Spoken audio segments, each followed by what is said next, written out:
थी ना ओरिएंटेशन की, उसमें हर चैप्टर के क्वेश्चन की वेटेज एक एक क्वेश्चन की वेटेज दे रखी थी।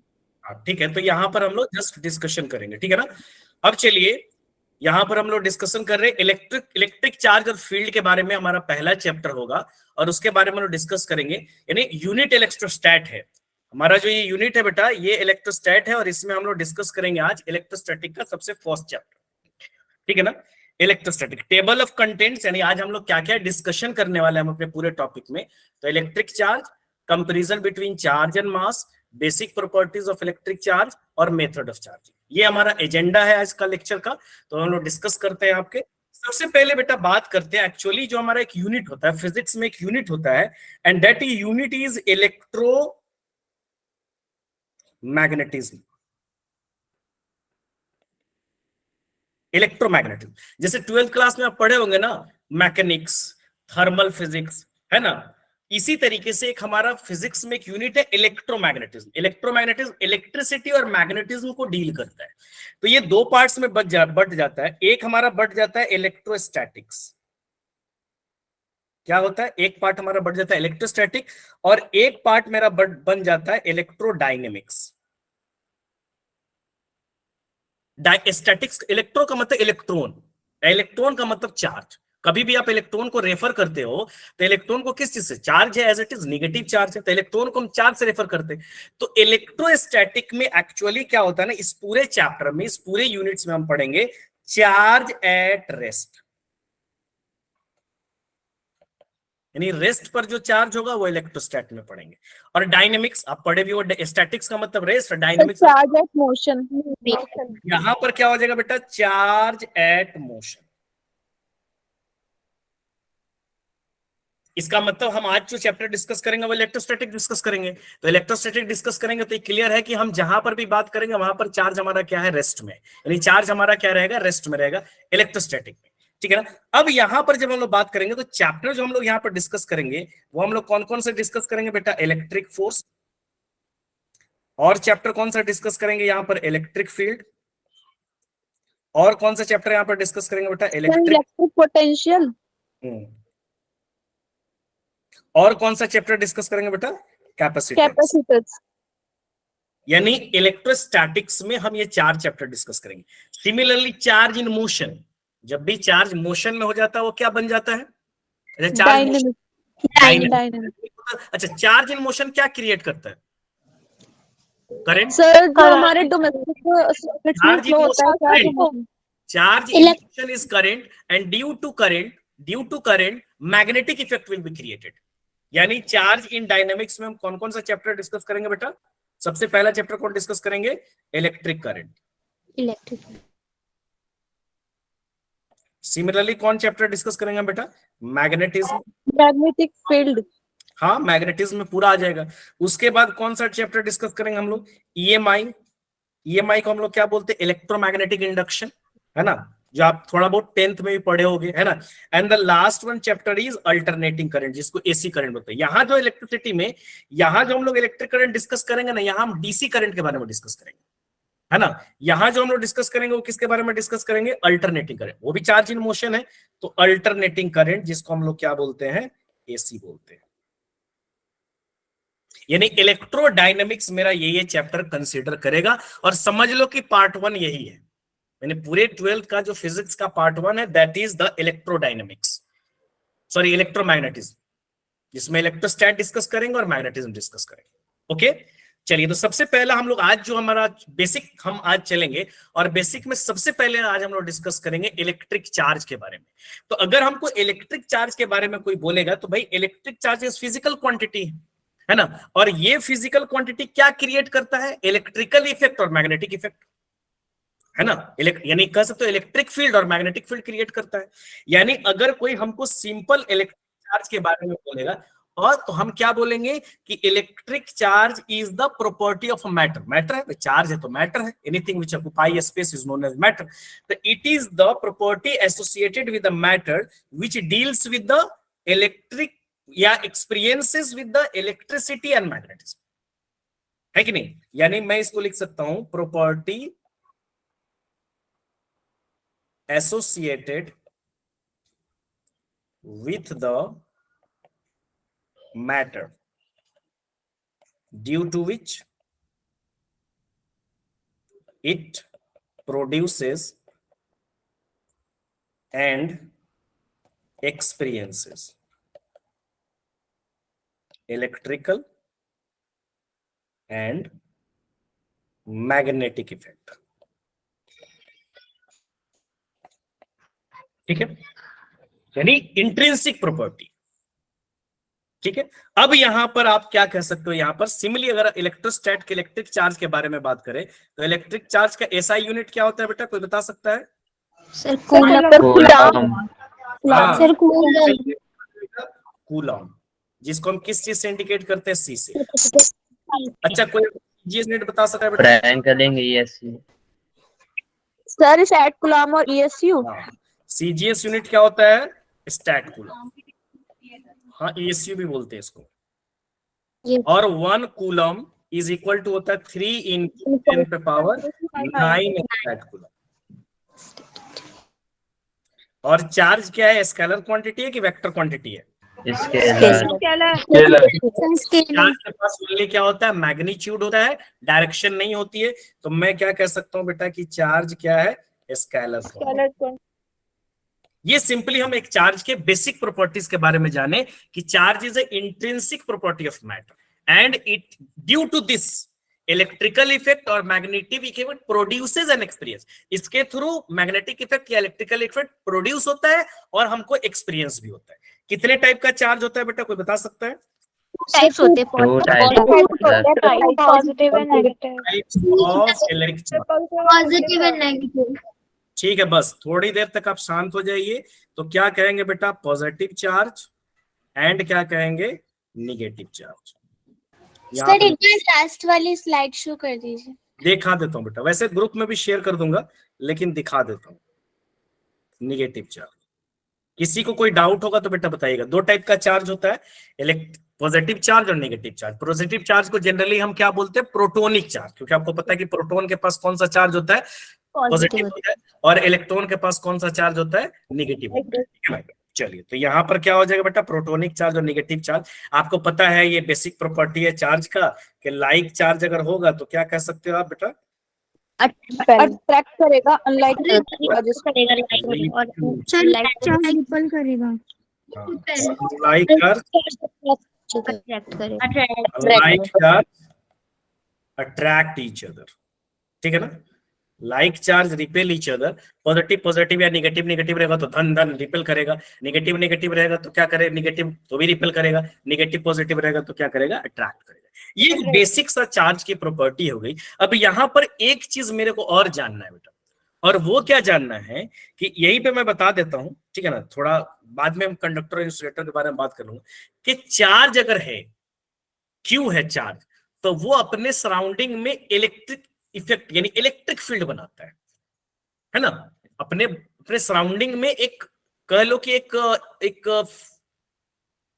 एक्सपीरियंस करता है, जिससे कोई अदर चार्ज आए तो उसको अट्रैक्ट करेगा या रिपेल कर लेगा। यानी अगर कोई चार्ज अगर चार्ज है तो वो अपने सराउंडिंग में इलेक्ट्रिक फील्ड जरूर बनाएगा, जैसे अर्थ।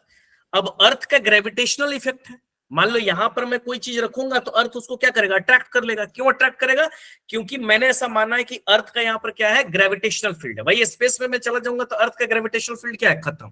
तो स्पेस अराउंड अ चार्ज, जिसमें हम चार्ज के इफेक्ट को महसूस कर सकते हैं, वो स्पेस क्या कहलाएगा, इलेक्ट्रिक फील्ड कहलाएगा। तो अगर कोई चार्ज है, इतना जान लो, सिंपल सा एक फंडा याद रखो बेटा कि जहां जहां चार्ज वहां वहां इलेक्ट्रिक फील्ड, जहां जहां चार्ज वहां वहां इलेक्ट्रिक फील्ड। यानी अगर चार्ज है तो इलेक्ट्रिक फील्ड जरूर होगा। अच्छा, वही चार्ज अगर मोशन में हो जाएगा तो क्या बनाएगा बेटा, अभी हम लोग बात किए करंट, इलेक्ट्रिक करंट। जहां पर भी करंट होगा, आप 10th क्लास में पढ़े हुए कि सर जहां पर भी करंट होगा, अगर करंट किसी चीज से फ्लो हो रहा है तो वो अपने सराउंडिंग में क्या इफेक्ट क्रिएट करता है, मैग्नेटिक फील्ड, है ना, मैग्नेटिक फील्ड क्रिएट करता है। यानी मैं कह सकता हूं कि अगर कोई चार्ज है बेटा, मान लो ये क्यू चार्ज है, और ये क्यू चार्ज अगर मान लो रेस्ट पर है, मोशन में नहीं है, तो इलेक्ट्रिक फील्ड तो बनाएगा। सिंपल सा एक फंडा जान लो कि चार्ज है तो इलेक्ट्रिक फील्ड तो जरूर बनाएगा, ये तो तय है। चाहे वो कुछ कैसा भी हो, चाहे वो मूव कर रहा हो नहीं कर रहा हो, कुछ मैं बोल रहा हूं जहां जहां चार्ज वहां वहां इलेक्ट्रिक फील्ड।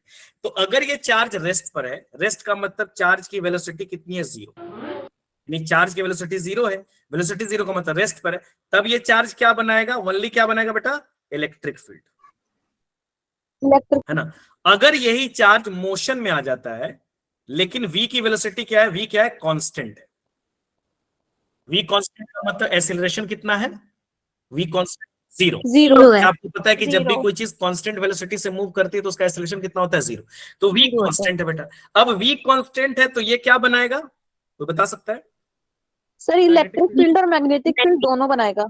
इलेक्ट्रिक फील्ड तो बनाएगा ही बनाएगा, मैं तो बोल रहा हूँ भैया चार्ज है तो इलेक्ट्रिक फील्ड तो बनाएगा ही बनाएगा, तो इलेक्ट्रिक फील्ड तो ये बनाएगा ही बनाएगा, यानी यहां पर ये क्या बनाएगा, ई और क्या बनाएगा, बी, यानी इलेक्ट्रिक फील्ड भी और मैग्नेटिक फील्ड। बट अगर एक तीसरा चीज ले रहा हूं, और तीसरा चीज मैं क्या ले रहा हूं कि चार्ज है लेकिन ये v वेलोसिटी से मूव कर रहा है, लेकिन ये v जो है कांस्टेंट नहीं है, यानी वेरिएबल है, हो सकता है ऐसा है। तब क्या बनाएगा, ई बनाएगा। Sir electric field, magnetic field और इलेक्ट्रोमैग्नेटिक वेव्स।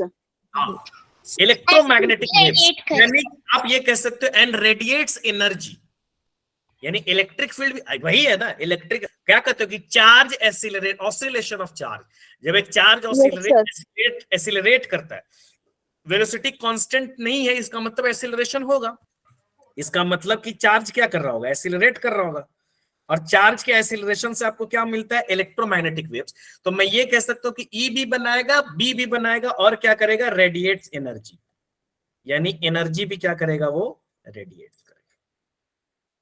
तीनों बात समझ में आ गई। देखो रेस्ट पर है ओनली ई, ई तो हर कंडीशन में, चार्ज है तो ई है, अगर वो चार्ज मूव कर गया तो बी हो गया, अगर वो चार्ज मूव कर रहा है लेकिन एसिलरेट कर रहा है तो एनर्जी भी रेडिएट करता चले, जैसे लाइट अभी आपको मिल रही, लाइट मिल रही कि नहीं मिल रही, अभी आपको लाइट मिल रही बल्ब से, what is this, this is the radiation of energy. Why this is radiation of energy, because the charge is accelerating, और इलेक्ट्रिक फील्ड की वजह से उस पर एसिलरेशन लग रहा है, तो दैट्स व्हाई एनर्जी आपको मिल रही है। तो ये तीन चीजें आप याद रखिए। अब यहां पर आता है बेटा कंडक्टर, इंसुलेटर, मुझे इसको ज्यादा बताने की जरूरत नहीं है। कंडक्टर क्या होता है, जो कंडक्ट करता है, क्यों कंडक्ट करता है, क्योंकि कंडक्टर के पास क्या होते हैं, फ्री इलेक्ट्रॉन्स, फ्री इलेक्ट्रॉन्स होते हैं, फ्री इलेक्ट्रॉन, और ये फ्री इलेक्ट्रॉन्स उसके लैटिस स्ट्रक्चर में मूव कर जाते हैं, दैट्स व्हाई ये क्या करता है, कंडक्ट इलेक्ट्रिसिटी, कंडक्ट करता है इलेक्ट्रिसिटी। जबकि इंसुलेटर में क्या होता है बेटा कि इलेक्ट्रॉन्स होते हैं, लेकिन वो इलेक्ट्रॉन्स एक दूसरे के साथ बहुत रिजिड होते हैं, बहुत टाइटली पैक्ड होते हैं, फ्री इलेक्ट्रॉन्स नहीं होता। ये थोड़ा बहुत मिलियन बिलियंस में दो चार हैं तो उसका तो कोई मतलब नहीं, यानी इंसुलेटर में क्या होता है, the electrons are tightly bounded, no free electrons, यानी इंसुलेटर में सिंपली हम क्या कह सकते हैं, क्या कह सकते हैं बेटा, नो फ्री इलेक्ट्रॉन्स। इलेक्ट्रॉन, इसीलिए क्या करता है, क्योंकि charge does not conduct electricity, यानी ये इलेक्ट्रिसिटी कंडक्ट नहीं करता है, सिंपल सी बात, यहां तक समझ में आ गया। अब आइए बेटा बात करते हैं कंपैरिजन बिटवीन चार्ज एंड मास। एक और बात बेटा मैं बता रहा हूं कि अगर मान ली कोई बॉडी है, कोई भी बॉडी है, मान ली कोई भी एक बॉडी है ना, अब यहां से इलेक्ट्रॉन मान लो लूज हो गया, तो इलेक्ट्रॉन लूज होगा तो इस पे कौन सा चार्ज होगा, पॉजिटिव, पॉजिटिव, यानी ये पॉजिटिवली चार्ज हो जाएगा बेटा। और अगर ये बॉडी इलेक्ट्रॉन गेन करेगा तो इस पर कौन सा चार्ज होगा, है ना, यानी इसके पास क्या होगा, डिफिशिट ऑफ इलेक्ट्रॉन, डिफिशिट का मतलब समझ, कमी, इलेक्ट्रॉन की कमी हो जाएगी, यानी अगर कोई बॉडी पॉजिटिवली चार्ज है मतलब नंबर ऑफ प्रोटॉन ज्यादा है किससे, नंबर ऑफ इलेक्ट्रॉन से, है कि नहीं, और यानी इसके पास क्या है, एक्सेस इलेक्ट्रॉन से, अगर पॉजिटिव चार्ज है मतलब डिफिशियंसी है, यानी डिफिसिट ऑफ इलेक्ट्रॉन्स है, और अगर निगेटिव चार्ज है मतलब क्या है, एक्सेस ऑफ इलेक्ट्रॉन्स है, यानी यहां पर नंबर ऑफ प्रोटॉन से ज्यादा क्या है, नंबर ऑफ इलेक्ट्रॉन्स। तो एक बात बताओ कि अगर कोई बॉडी, मान लो एक बॉडी न्यूट्रल है, ये क्या है बेटा, न्यूट्रल है, एक बॉडी न्यूट्रल है, और इसका मास जो है m है, ठीक है। अब यहां से इलेक्ट्रॉन्स क्या हो रहा है, लूज हो रहा है मान लो, तो फाइनली ये बॉडी क्या बन गया, यानी अगर मैं फाइनली कहूं तो dead body finally becomes positive charge. तो इसका मास, अब जो इसका मास बना मैं इसको m डैश मान लेता हूं। फाइनली ये बॉडी A जो है ये न्यूट्रल था तो इसका मास m था, अब ये इलेक्ट्रॉन्स लूज किया और इस पर पॉजिटिवली चार्ज हो गया। अब इसका मास कितना होगा, पहले वाले से कम होगा, ज्यादा होगा, या वही रहेगा? सर सर कम होगा सर। चार्ज है ना। कम इसलिए होगा क्योंकि पॉजिटिव क्यों कब बना, जब वो इलेक्ट्रॉन लूज किया। जो भी इलेक्ट्रॉन गया, जो भी इलेक्ट्रॉन्स यहां से निकला वो तो अपना मास लेके निकल गया। इलेक्ट्रॉन की मास कितनी होती है, कोई बता सकता है? सर 9.1 पावर के पावर माइनस 31 kg 30 kg 9.1 10 पर 31। तो इतना मास तो लेके निकला ना, जितना इलेक्ट्रॉन्स होगा उतना से गुना कर दो। सिमिलर, यानी अगर एक बॉडी को आप चार्ज करते हो तो उसके मास में क्या हो जाता है, चेंज हो जाता है, ये तय है। ठीक है, बात समझ में आ गई। दूसरी बात ये बेटा कि अगर मान लो ये न्यूट्रल बॉडी था, इस बॉडी को मान लो मैं निगेटिवली चार्ज किया, यानी इलेक्ट्रॉन आया, एक्सेस ऑफ इलेक्ट्रॉन, बाहर से किसी से भी शेयरिंग करके कहीं से भी इलेक्ट्रॉन्स आया, तो इस पे क्या हो जाएगा बेटा, ये निगेटिवली चार्ज हो गया। अब इसका मास क्या हो जाएगा, इसका मास मैं m डबल डैश मान लेता हूं। अब बताओ m डबल डैश m से ज्यादा होगा कि कम होगा? सर ज्यादा होगा। यानी इस कंडीशन में ये क्या होगा, ये लेस हो जाएगा। क्यों? क्योंकि जो भी इलेक्ट्रॉन्स गए वो लूज हो गए। तो कभी कभी क्वेश्चन ऐसे आ जाते हैं। वैसे आज का जो टॉपिक है इनसे मैं अभी कह रहा हूं कि जनरली क्वेश्चन नहीं आते, लेकिन कभी कभी ऐसा आ जाता है कि if a body is neutral its mass is m, if a body is positively charged its mass become m dash, then m is equal to m dash, m greater m dash, m less than 8, मैंने ऐसे करके option आ सकते हैं, तो आपको ऐसे समझना है। अच्छा सिंपली मैं आपसे पूछूं कि if a body is charged then its mass, अगर मैं ऐसे सिंपली पूछूं क्वेश्चन कि if a body is charged, अगर एक बॉडी को मैंने चार्ज किया है, देन इट्स मास बिकम्स, और मैं आपको ऑप्शन दूं, मान लो इंक्रीजेस। सर वो डिपेंड करता है ना कि पॉजिटिव चार्ज है या नेगेटिव ऑप्शन दे रहा हूं मैं, इंक्रीजेस डिक्रीजेस, थर्ड में दे रहा हूं मे बी इंक्रीजेस और डिक्रीजेस, और फोर्थ ऑप्शन दे रहा हूं मैं रिमेन सेम। तो कौन सा आंसर होगा? थर्ड वाला। मैंने यहाँ पे क्लेरिफाई ही नहीं किया, मैं सिर्फ बोल दिया कि बॉडी इज चार्ज्ड। मैंने यहाँ पे कोई क्लेरिफिकेशन नहीं दिया कि भैया बॉडी जो है वो पॉजिटिव है कि निगेटिव है। मैं सिर्फ चार्ज बोल दिया तो भैया पॉजिटिव भी हो सकता है, निगेटिव, तो may be increases may be decreases, that depends upon the situation. Very good, वाकई आप लोग अल्फा के लायक तो हो, ठीक है ना। चलो, तो यहां तो मैंने बता दिया। अब comparison between charge and mass. अच्छा एक बात बताओ, can a mass exist without charge? Yes no sir, sir. Yes sir, yes sir. Mass तो बिना चार्ज का हो सकता भाई, neutral body uncharge body. Yes sir. Can a charge exist without mass? No sir, no sir. ये बात आप याद रखो। अच्छा, a mass can exist without charge, मैंने चार्ज और मास के रिलेशन की अगर मैं बात करूं तो यहां पर सिंपली मैं बेटा बोल दूंगा a charge can exist without mass, but a mass can, sorry, a mass can exist without charge, that may be charge, that may not be charge, that depends upon situation। But अगर charge है कोई body तो भैया electron है या proton है, तो उसका मास होगा, तो मास होगा ही होगा, ठीक है ना। तो यहां पर डिफरेंस आपको कह रहा है कि चार्ज और मास के बीच में हमको क्या करना है, डिफरेंस निकालना है। तो अगर मैं चार्ज और मास के बीच में यहां पर डिफरेंस निकालूं तो सबसे पहला डिफरेंस क्या होगा, ऐसे समझने के लिए बता रहा हूं। सर इलेक्ट्रिक चार्ज जो है वो 0 पॉजिटिव नेगेटिव हो सकता है, पहली लेकिन जो बात ये है, सबसे पहली बात ये बेटा, चार्ज और मास के बीच में अगर कोई डिफरेंस कहेगा तो चार्ज इज पॉजिटिव, निगेटिव और जीरो। और मास मास नेगेटिव जीरो नहीं हो सकता और ना नेगेटिव हो सकता है। मास ऑलवेज पॉजिटिव क्वांटिटी। तो यहाँ पर क्या हो सकता है बेटा, पॉजिटिव भी हो सकता है, निगेटिव भी हो सकता है और जीरो भी हो सकता है, लेकिन मास हमेशा क्या होगा, पॉजिटिव। दूसरी बात ये है, पहला पॉइंट तो ये हो गया डिफरेंस। दूसरा डिफरेंस क्या है मास और चार्ज में, कि चार्ज के बीच में जो फोर्स होता है वो अट्रैक्टिव भी हो सकता है, रिपल्सिव भी हो सकता है। अभी आप लोग बताए हो कि सर सेम रहेगा तो रिपेल होगा, यस सर। अपोजिट रहेगा तो अट्रैक्ट होगा। Yes sir. अगर चार्ज के बीच में कहूं तो फोर्स बिटवीन चार्ज,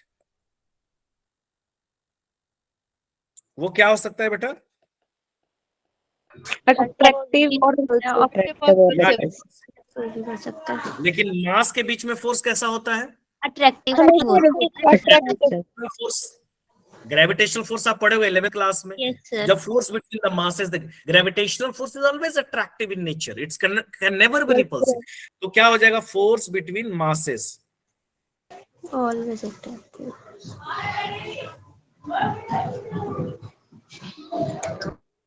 माइक अपना म्यूट कर लीजिए बेटा।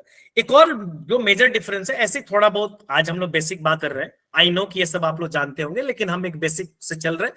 कूलम्स लॉ जब आ जाएगा तो थोड़ा सा न्यूमेरिकल पॉइंट्स ऑफ व्यू से आएगा, तो थोड़ा सा हमको थोड़ा इंटरेस्टिंग लगेगा। I want to make it interesting, but if you feel any bored then you can tell me. अब तीसरा डिफरेंस क्या है बेटा, कि मास जो है वो स्पीड पर डिपेंड करता है। वैसे आप शायद 11th क्लास में पढ़े होंगे या 9th क्लास में पढ़े होंगे कि sir mass is constant in nature, पढ़े होंगे ना कि मास सर कांस्टेंट होता है, वेट बदलता है। वेट क्यों बदलता है? क्योंकि आप पढ़े होंगे सर वेट थ्योरी वाली। Coming to that point. Sir formula होता है ना। हाँ मैं बता रहा हूँ, mass is a constant quantity. और मास कांस्टेंट क्यों होता है बेटा? क्योंकि mass is a quantity content in the body.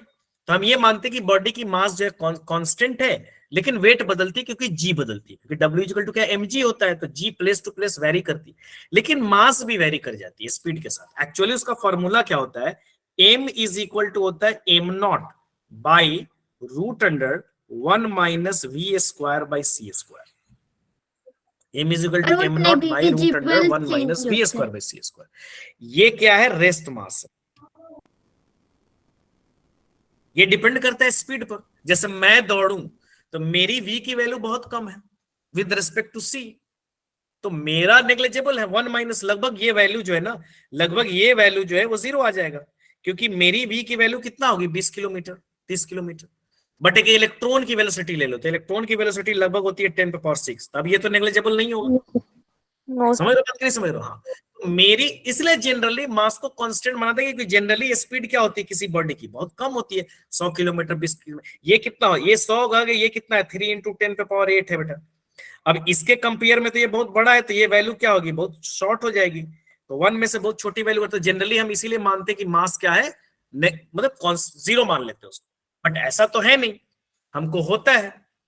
अगर इलेक्ट्रॉन के बाद, अल्फा के बाद, बीटा के पार्टिकल का, बीटा का तो 10 पे पावर 7 होता है, तो वो तो लगभग उसके कंपैरेटिव हो गया। तो इसलिए मास क्या हो रहा है यहाँ पर? स्पीड पर क्या कर रहा है? डिपेंड कर रहा है।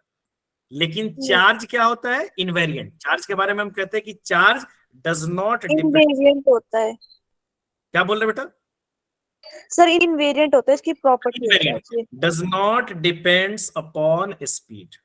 सर क्या किसी बॉडी स्पीड की पर डिपेंड नहीं करता है। स्पीड ऑफ लाइट से ज्यादा हो सकती है?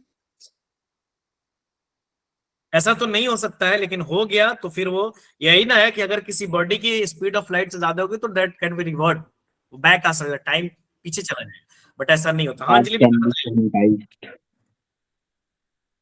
अंजलि बेटा बताइए, कोई प्रॉब्लम?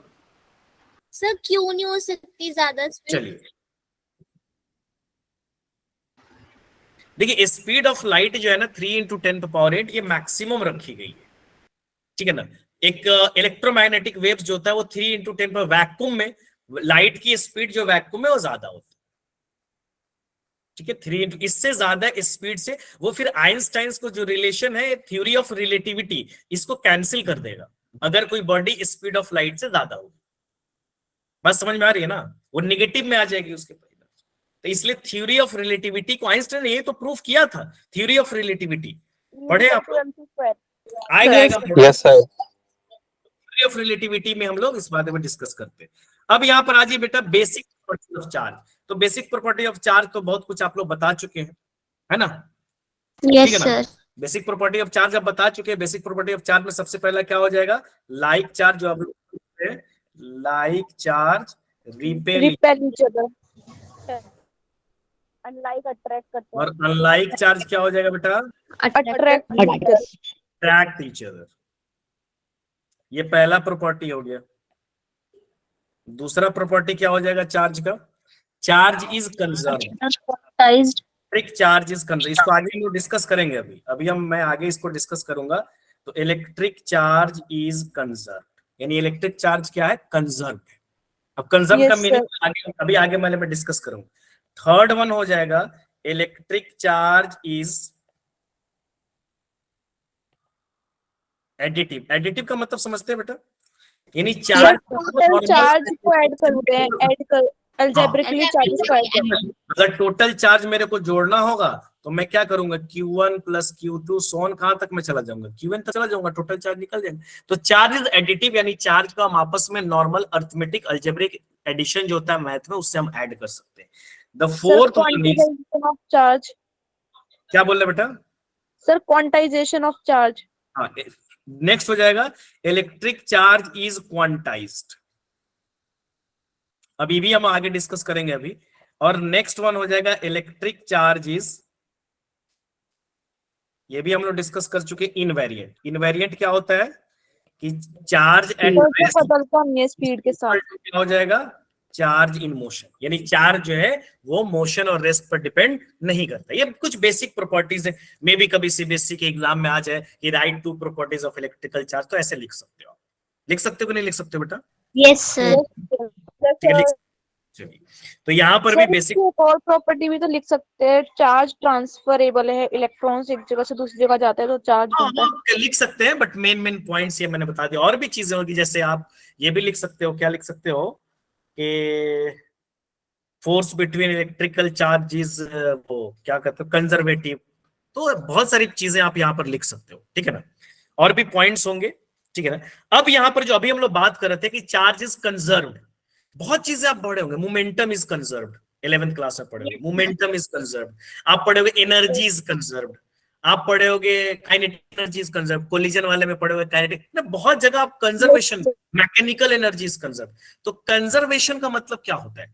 कंजर्वेशन का मतलब कि कोई भी आइसोलेटेड सिस्टम है तो उसका total number of charge constant. जैसे हम लोग एक आइसोलेटेड सिस्टम है, मान लो हम लोग पूरा एक आइसोलेटेड सिस्टम है, मतलब मेरा आइसोलेटेड का मतलब you are separated, you are not connecting with other one. तो हम सबका चार्ज मैंने जोड़ लिया और सभी का चार्ज 100 कूलम है। मान लो जितने भी आदमी है 35% है हम लोग, 35 का चार्ज जो 100 कूलम है। अब डुक डुक डुक डुक डुक डुक हम सभी आदमी के चार्ज को क्या किया गया, ये मिलाया गया तो चार्ज एक दूसरे में ट्रांसफर हुआ। तो हो सकता है कि हम सब आदमी का जो पहले जितना चार्ज था वो चेंज हो जाए, लेकिन सिस्टम का चार्ज अभी भी कितना रहेगा, सेम रहेगा। इंडिविजुअल हमारी वैल्यू हो सकता है बदल जाएगी। तो यही कहता है कि एक आइसोलेटेड सिस्टम का चार्ज इज ऑलवेज कंजर्व, या कह सकते हो कि इज ऑलवेज कांस्टेंट। या वो भी बोल सकते हो कि charge can neither be created nor be destroyed. पढ़ते हैं बहुत शुरू से पढ़ते आ रहे हैं। कंजर्वेशन ऑफ एनर्जी का जब बात होगा तो दुक दुक दुक दुक करने लगे। Charging energy is neither created not destroyed, it can only be changes from one form to another form. तो वही बात यहाँ पर भी कि एक कंजर्वेशन रूल का मतलब ना तो आप चार्ज को बना सकते हैं ना खत्म कर सकते हैं, चार्ज बस एक बॉडी से दूसरे बॉडी में ट्रांसफर हो जाती है। तो that is the meaning of conservation of charge. और कंजर्वेशन ऑफ चार्ज में मैं दोनों बात लिख दे रहा हूं, आप इसको क्या कर सकते हो, मतलब ये कर सकते हो। तो क्या हो जाएगा, चार्ज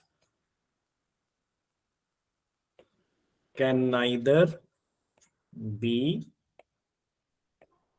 क्रिएटेड नॉर डिस्ट्रॉयड, ठीक है, but can only be transferred. या आप ऐसे भी लिख सकते हो, एक तो ये हो गया। एक मैं क्या लिख सकता हूं, the net charge of an isolated system remains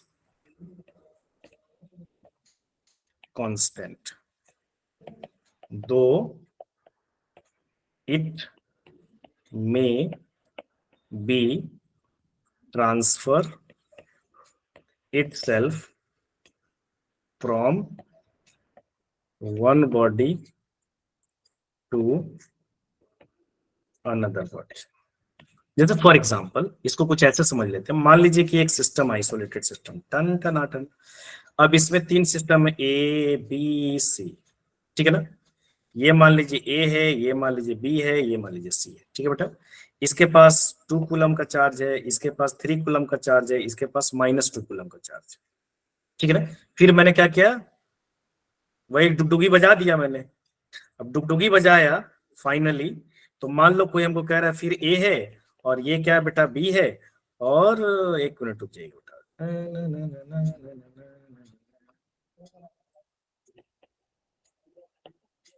ठीक है। अब मेरे को कह रहे हैं कि भैया ये ए है, ये बी है, ये सी है। अब इसके पास आ गया 1 कूलम, इसके पास आ गया -2 कूलम, इसके पास कितना होगा बता सकते हो? क्या करोगे? बराबर सिस्टम का फाइनल कर लोगे, क्यू डैश आ जाएगा। यही है ना कांस्टेंट। कांस्टेंट का मतलब देखो इंडिविजुअल वैल्यू, पहले जो था ना, अब सिस्टम ये आइसोलेटेड सिस्टम है, यानी ये जो सिस्टम है ये बिल्कुल आइसोलेटेड सिस्टम। मान लो इंसुलेटिंग बाउंड्री है, किसी और के साथ इसका कोई कनेक्शन नहीं, आइसोलेटेड सिस्टम में। अब इसमें मैंने इसको इसे किया तो सारे चार्ज ये आपस में क्या होंगे, ट्रांसफर होंगे, लेकिन इनका टोटल चार्ज जितना पहले था उतना ही बाद में रहेगा। तो उससे हमको क्या निकल सकता है, क्यू डैश निकल सकता है। क्लियर है बेटा फंडा यहाँ तक? Yes, sir. Yes. नेक्स्ट आता है बेटा हमको quantization of charge. Quantization word का मतलब होता है फिक्स्ड वैल्यू। नॉर्मली अगर कोई हमको बोले तो that quantization means fixed value, यानी अगर हमको कोई भी क्वांटाइजेशन की बात कह रहे हैं यहाँ पे, तो क्वांटाइजेशन इज ऑलवेज की मतलब फिक्स्ड नंबर, फिक्स्ड अमाउंट कह लो या फिक्स्ड वैल्यू कह लो। तो क्वांटाइजेशन ऑफ चार्ज ये कहता है कि एक इंटीग्रल नंबर ऑफ, किसी भी बॉडी के पास जो चार्ज होता है that is the integral multiple of electron. क्योंकि एक इलेक्ट्रॉन जो है क्या है, फंडामेंटल चार्ज है। 1 इलेक्ट्रॉन क्या है, 1 इलेक्ट्रॉन जो है वो क्या है बेटा, फंडामेंटल चार्ज है। यानी किसी बॉडी के पास मिनिमम कितना चार्ज हो सकता है, 1 इलेक्ट्रॉन। तो ये फंडामेंटल। अब ये जैसे मैं यहां पर बात करूं, अगर हम नॉर्मली यहां पर बात करें, यहां पर कोई हमको कहे कि बेटा एक बात बताओ कि कितना नंबर ऑफ स्टूडेंट है यहां पर, तो आप बोलोगे सर 33, 34, 40, 60, 100। आप क्या करो, इंटीजर नंबर ऑफ मल्टीपल्स में बोलोगे। आप कभी भी ये नहीं बोलोगे कि सर 32.5 स्टूडेंट है, तो टीचर सोचेगा भाई मजाक कर रहा है, वो शायद आपको पीट पार्टनर है कि नहीं। आप कभी नहीं बोल सकते हो कि सर 5.5 स्टूडेंट है, क्योंकि हो ही नहीं सकता। या तो 5 होंगे या 6 होंगे या 7 होंगे या 10 होंगे या 1000 होंगे, 1,00,000 होंगे, बट दैट इज द एक fixed different number. It can not be in fraction, it can not be in decimal. तो इसीलिए किसी बॉडी को आप 1 इलेक्ट्रॉन दे सकते हो, 1 इलेक्ट्रॉन ले सकते हो, 2 इलेक्ट्रॉन दे सकते हो, 2 इलेक्ट्रॉन, हाँ -2 भी हो सकता है, निगेटिव चार्ज रहेगा तो -2। यानी वो जो आप इलेक्ट्रॉन देना और लेना जो होगा, या किसी बॉडी के पास जो चार्ज होगा दैट इज Ne। Ne का मतलब फिक्स्ड नंबर ऑफ इलेक्ट्रॉन, या कह लो इंटीजर नंबर ऑफ इलेक्ट्रॉन। बात समझ में आ रही है? ये चीज समझ में आ रही कि मैं क्या बोल रहा हूं? Yes, sir. अपनी बॉडी के पास फ्रैक्शन नंबर ऑफ इलेक्ट्रॉन नहीं हो सकता है। यानी अगर क्वांटाइजेशन के चार्ज में बोलो तो आप कहोगे कि charge always exist in integral multiple of electronic charge. यानी Q is equal to ± Ne, जहां n क्या है, एक इंटीजर है। n नंबर ऑफ इलेक्ट्रॉन हो सकता है, n नंबर ऑफ इलेक्ट्रॉन दे सकता है, n नंबर ऑफ इलेक्ट्रॉन ले सकता है। आधा इलेक्ट्रॉन नहीं दे सकता भैया, आधा इलेक्ट्रॉन नहीं ले सकता। दैट इज द, किसी बॉडी के पास टोटल चार्ज भी n नंबर ऑफ इलेक्ट्रॉन हो सकता है। अगर मैं एक चार्ज दूं आपको और मैं पूछूं कि क्या इस बॉडी के पास ये चार्ज पॉसिबल है कि नहीं है, जैसे मैं आपको बोलूं कि एक बॉडी के पास Q दिया हो और मैं बोलूं कि 3.2 इंटू 10⁻⁻19 कूलम है एक बॉडी के पास चार्ज, है ना। तो आप मेरे को ये बताओ कि ये बॉडी के पास ये दिस मच चार्ज पॉसिबल है कि नहीं है। तो आप क्या करोगे, n निकालोगे, है ना। n इज इक्वल टू क्या निकालोगे, Q/E। अगर आपका n इंटीजर आ जाता है तो दिस चार्ज इज पॉसिबल। अगर आपका n इंटीजर नहीं आता है तो this charge is not possible. तो यहाँ पर आप करोगे, क्या करोगे, 3.2 into 10⁻⁻19 divide by 1.6 into 10⁻⁻, cut गया 2। तो n इज पॉसिबल है, +2 होगा। अगर मैं किसी बॉडी को दूं कि 50 इंटू 10⁻⁻19 कूलम किसी बॉडी के पास हो सकता है कि नहीं, तो आपका आंसर क्या होगा, सर नहीं हो सकता, नहीं हो सकता। क्योंकि ये जब डिवाइड करोगे Q is equal to n by, sorry यहां पर आप करोगे क्या, n निकालोगे, और n इज इक्वल टू क्या हो जाएगा बेटा, Q/E। करो 50 इंटू 10⁻⁻19 डिवाइड बाई 1.6 इंटू 10⁻19 से 19 कट जाएगा, देयर इज कोई डिसिमल वैल्यू आएगा, दैट्स नॉट पॉसिबल। तो यही बात करते हैं, जैसे मैंने स्टूडेंट का एग्जांपल लिया कि भैया डेफिनेट इंटीग्रल मल्टीपल में स्टूडेंट हो सकता है, या इंटीग्रल मल्टीपल में कोई भी पर्सन हो सकता है, फ्रैक्शन में हो ही नहीं सकता है। तो डेट वाई, यानी इसको कहने के लिए क्वांटाइजेशन को अगर मैं डिफाइन करूं तो यहां पर मैं कैसे कर सकता हूं कि charge always exists in integral, integral sir multiple. N positive रहेगा ना? क्या बोल रहे हैं बेटा, क्या बोल रहा है बाबू, बताइए फिर से बोलिए।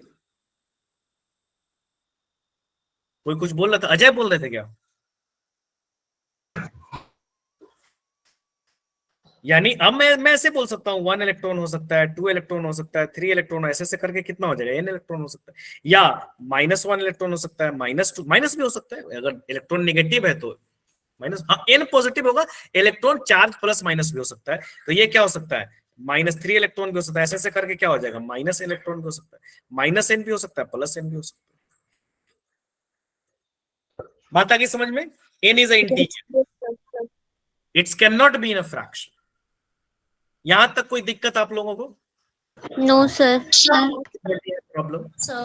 आई know this is very very, मतलब हो सकता है थोड़ा बोरिंग पार्ट लग रहा हो आपको, मे बी ऐसा लग रहा हो कि भाई ये सब पढ़ चुके, but try to, Coulomb's law थोड़ा आएगा तो थोड़ा सा ज्यादा इंटरेस्टिंग लगेगा, बट ये बेसिक बातें हैं जो हमको आगे के लिए कनेक्ट करेगी। Yes sir. अब यहां पर एक क्वेश्चन दिया, कह रहा है क्वेश्चन में, देखिए, 1 metallic sphere A is given to positive charge, एक मेटालिक स्फीयर ए है जिसको प्लस चार्ज आप दे रहे हो, where as another identical metallic sphere, same है, is exactly of same mass, A is given to equal amount of negative charge. Similarly अगर मैं इसको फिगर में समझाऊं, वैसे आप समझ रहे होगे, एक स्फीयर ए है, एक स्फीयर बी है, दोनों आइडेंटिकल है बेटा, दोनों एक दूसरे के कंपेयर में क्या है, आइडेंटिकल है। ए, एक को आप क्या दे रहे हो बेटा, पॉजिटिव चार्ज दे रहे हो, और एक को आप क्या दे रहे हो बेटा, निगेटिव चार्ज दे रहे हो, that is positive, that is negative. बाकी ऑप्शन आपके सामने है। करा mass of A and mass of B still equal. Sir A होगा, A option mass A and B still remain equal. सही बात है, यही होगा। Yes sir. सर बी होना चाहिए। मास इंक्रीज करेगा ना, नेगेटिव चार्ज आ रही है तो डी होगा, डी। Sir D. क्या होगा बेटा? D sir, D. Sir D होगा। A is given to positive charge, एक मेटालिक स्फीयर ए है जिसको आप पॉजिटिव चार्ज दे रहे हो, whereas another identical metallic sphere B of exactly same mass A is given to equal amount of negative charge। इसको आप पॉजिटिव चार्ज दे रहे हो बेटा, इसको आप निगेटिव चार्ज दे रहे हो, तो आंसर क्या होगा?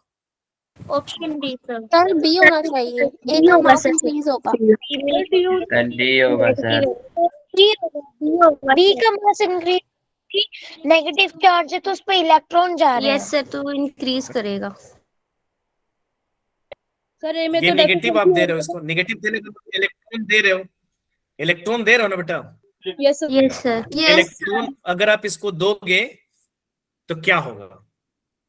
सर इंक्रीज चलिए होगा। सर उसका मास इंक्रीज करेगा सर। एक मिनट, एज अ होमवर्क मैं क्वेश्चन आपके लिए छोड़ रहा हूँ, नेक्स्ट क्लास में आप सोचना इस पर, मैं दोनों का बता दिया, ठीक है ना, आप इस पे सोचना कि क्या आंसर होगा, ठीक है। अब वैसे मैं बता चुका हूं आगे, यहां पर शायद 2 ऑप्शन भी सही हो सकता है, देख लेना एक बार, ठीक है, करोगे ना, नेक्स्ट क्लास में इस पे हम लोग डिस्कस करेंगे। ये तो नहीं होगा बेटा, मास of A and mass of B still remains equal कैसे होगा, चलो देख लेना। अब यहाँ पर क्या सर, ये क्वेश्चन अभी आपने करवाया तो था, ए में पॉजिटिव दे रहे थे, नेगेटिव दे रहे थे। हाँ करवाया था, Yes, sir, तो अभी B करवाया का B तो सर तो उसके अकॉर्डिंग तो डी ऑप्शन होगा ना। करिए सर। अच्छा डी ऑप्शन होगा, Yes, सी भी sir। सही हो सकता है क्या? Sir D. दो सर सी नहीं होगा, नो सही है। सर नहीं होगा। ऑप्शन नंबर कितना होगा बेटा? डी। डी होगा। डी होगा, सी नहीं होगा बेटा, बी डिक्रीज कैसे करेगा? निगेटिव का मतलब इलेक्ट्रॉन्स ले रहे हो, अब बताओ आप निगेटिव का मतलब इलेक्ट्रॉन्स ले रहे हो, तो ले रहे हो तो इलेक्ट्रॉन्स की मास और ऐड हो जाएगी ना, अभी तो Yes, मैं बात किया हूं बेटा। Yes, sir। वैसे भी याद रखो, अगर कोई भी बॉडी को आप पॉजिटिव चार्ज कर रहे हो तो पॉजिटिव चार्ज करने का मतलब आप उसको क्या कर रहे हो, इलेक्ट्रॉन्स दे रहे का मतलब इलेक्ट्रॉन जो निकलेगा तो वो अपना मास लेकर निकल जाएगा। तो वहां पर इलेक्ट्रॉन्स मास लेकर निकल जाएगा, तो वहां मास क्या हो जाएगा, डिक्रीज हो जाएगा। लेकिन निगेटिव चार्ज का मतलब इलेक्ट्रॉन दे रहे हो आप, एक्सेस ऑफ इलेक्ट्रॉन। तो जो भी इलेक्ट्रॉन्स आएंगे, मान लो -10 चार्ज आपने कर दिया, तो 10 इलेक्ट्रॉन्स तो आया उसके अंदर। अब जो भी इलेक्ट्रॉन्स आएंगे वो अपना मास लेकर आएंगे, तो क्या हो जाएगा, इंक्रीज हो जाएगा। तो option number D is correct. Yes sir. चलो, ये अर्थिंग से रिलेटेड क्वेश्चन है। When a body is earth connected, electrons from earth flow into the body. Actually क्या है, मैं थोड़ा अर्थिंग का कंसेप्ट यहाँ पे बता दे रहा हूं, आपको भी पता होगा अर्थिंग का कंसेप्ट। Yes sir. क्या होता है अर्थिंग, कोई बता सकता है?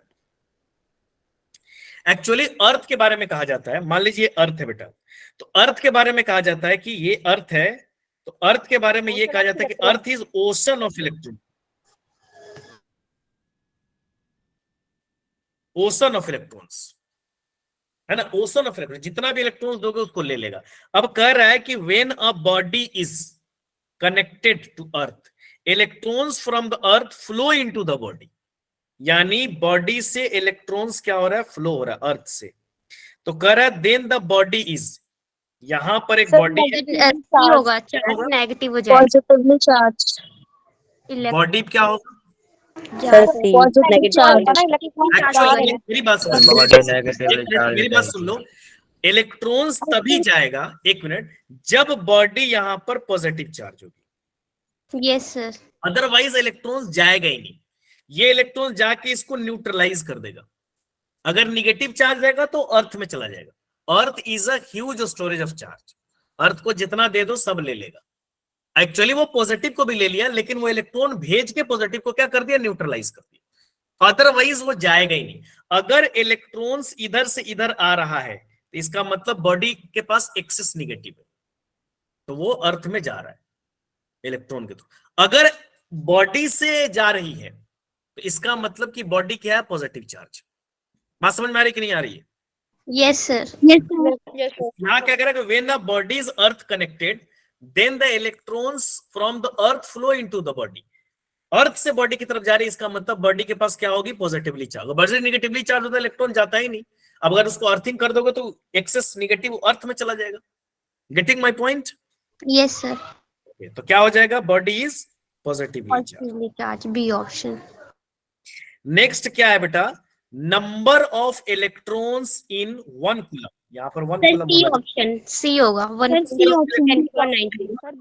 देखिए मैं बता रहा हूँ यहाँ पर थोड़ी देर, होगा सर। नंबर ऑफ इलेक्ट्रॉन्स, यानी अभी हम लोग क्या पढ़े, Q इज इक्वल टू क्या पढ़े बेटा, N into E, N into E. Yes sir. यहाँ पर क्या हो जाएगा 1 बी होगा 6 इज इक्वल टू क्या हो जाएगा, N इंटू क्या हो जाएगा, इलेक्ट्रॉन कितना हो जाएगा 1.6 इंटू 10⁻⁻90। N आ जाएगा नंबर ऑफ इलेक्ट्रॉन। क्या आ जाएगा बेटा, 1/1.6 into 10⁻⁻19 is equal to N। 10⁻⁻19 ऊपर चला जाएगा, तो 10⁻⁻19 इंटू 1.6 इंटू N।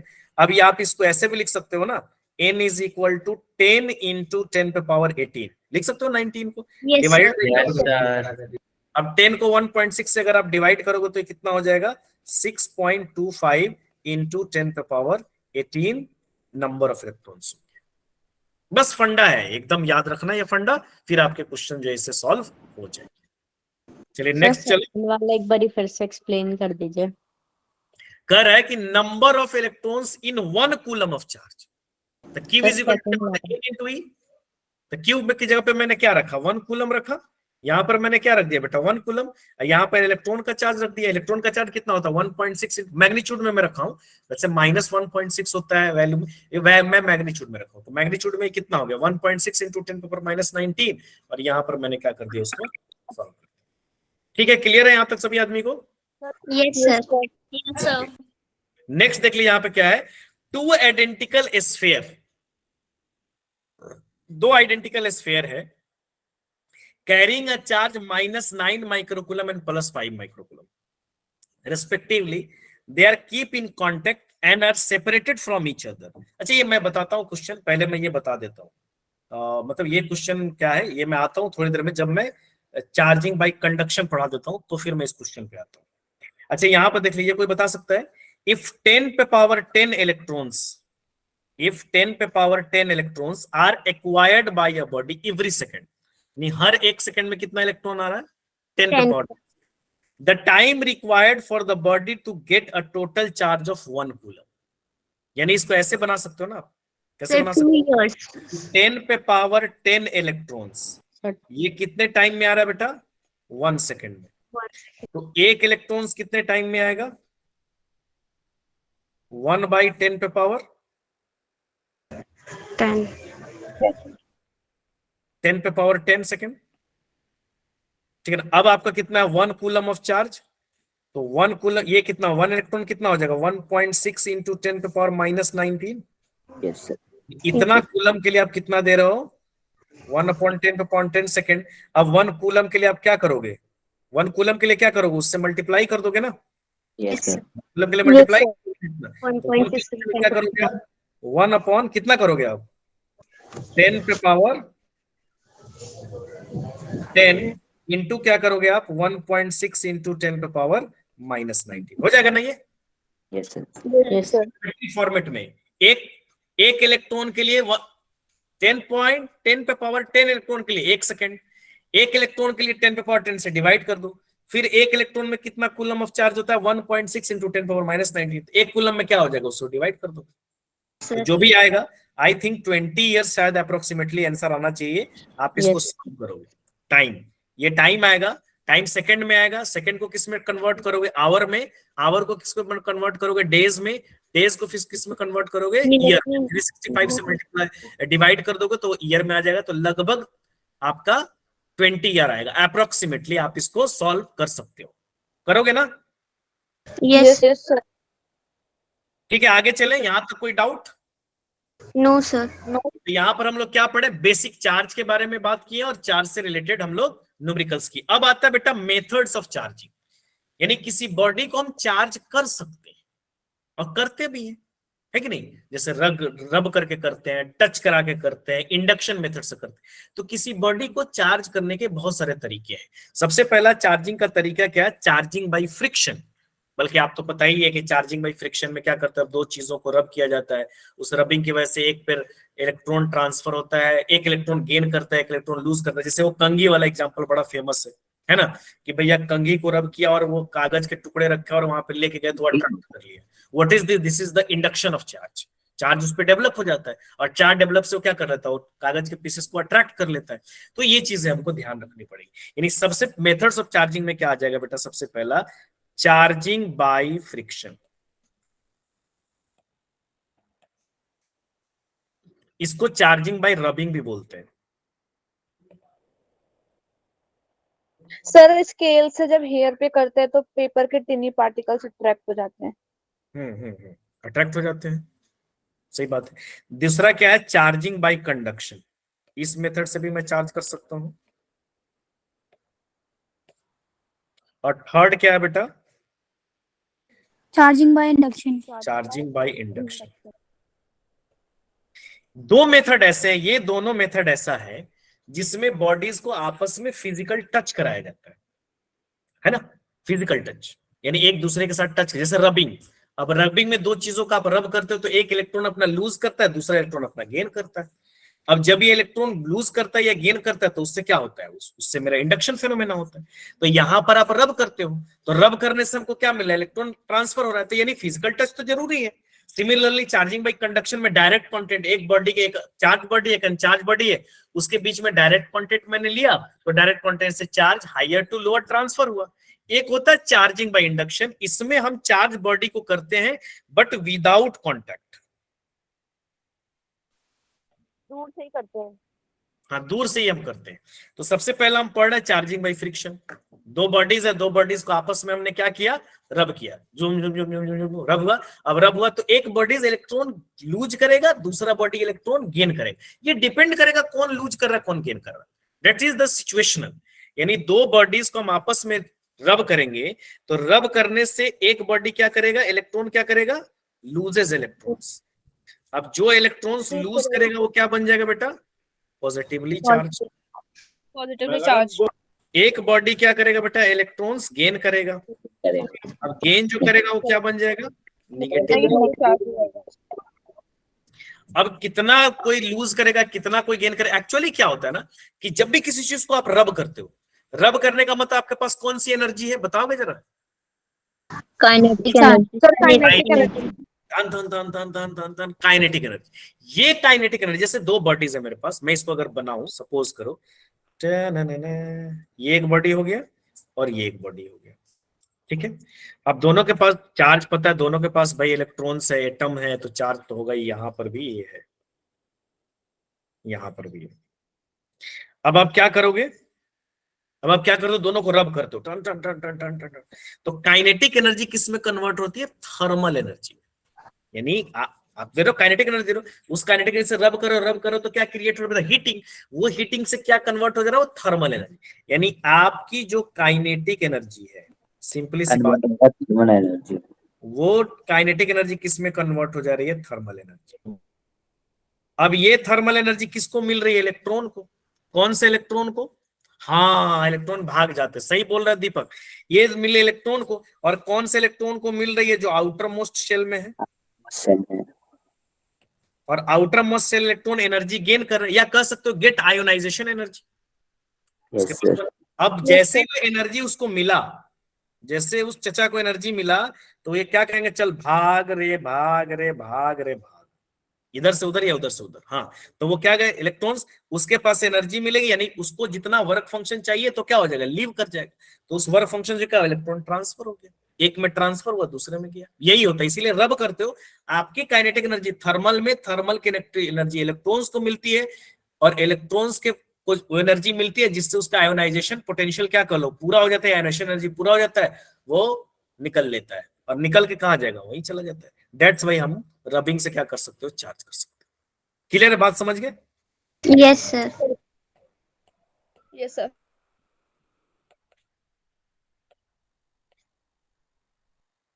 ठीक है, अब आता है बेटा नेक्स्ट हमारा charging by conduction. Charging by conduction क्या होता है, डायरेक्ट टच। एक बॉडी जैसे हीटिंग में होता है ना, एक गर्म बॉडी उस पर ले आके एक दूसरा बॉडी रखो, तो दूसरा बॉडी हीट होगा कि नहीं होगा, yes sir. Heat is transfer.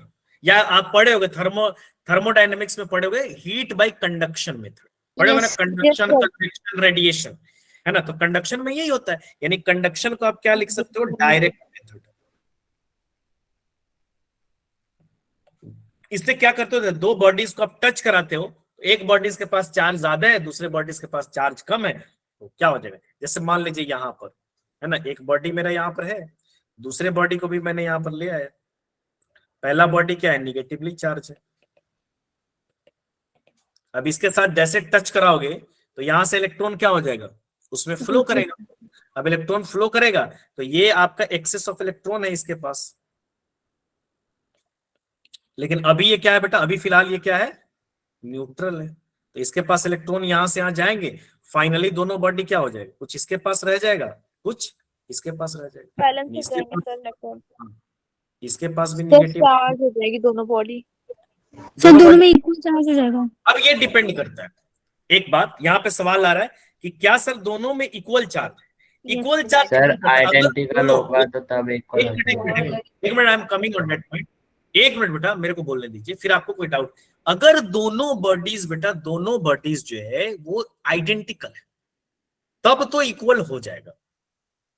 Shape same है, साइज सेम है, मटेरियल सेम है, सब कुछ सेम है तो इक्वल जाएगा। अगर सब कुछ सेम नहीं तो इक्वल नहीं जाएगा, वो डिपेंड्स अपॉन द वॉल्यूम, ये डिपेंड्स अपॉन मटेरियल।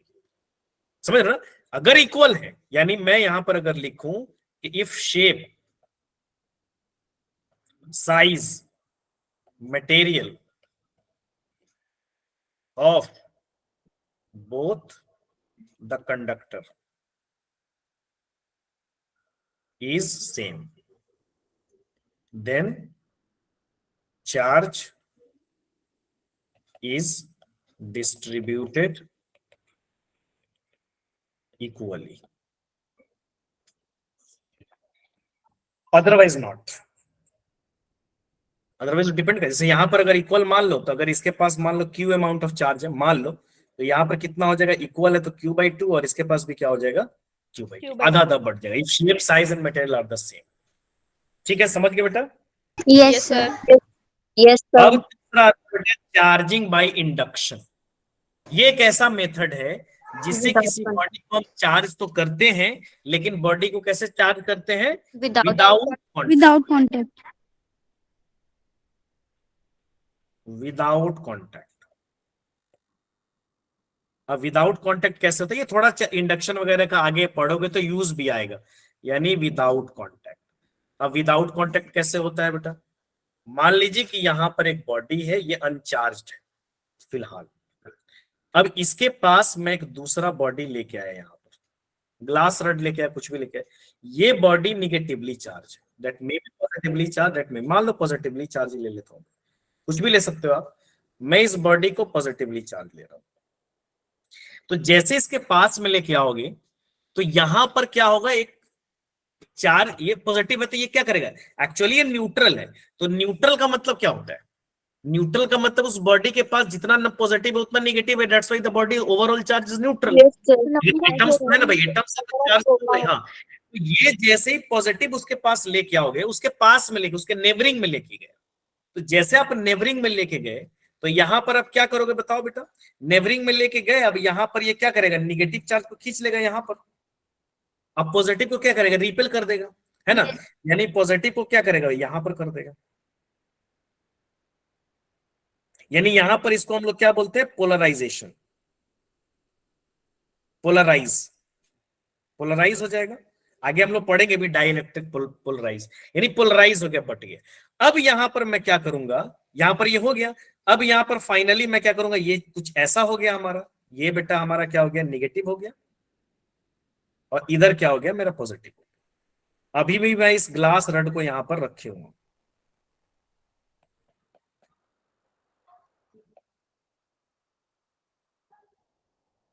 अभी भी मैं इस ग्लास रड को यहां पे रखे हूं। अब यहां पर इसके बगल में मैं क्या कर दिया, एक और ब्लॉक लाके जोड़ दिया, तो अब ये प्लस और भी आगे चला जाएगा। यस मैक्सिमम अब ये प्लस और भी आगे चलेगा, यानी ये प्लस फाइनली यहां पर शिफ्ट हो जाएगा, नहीं यहां पर प्लस हो जाएगा, यानी आपका प्लस जो है कुछ यहां पर आ जाएगा बेटा।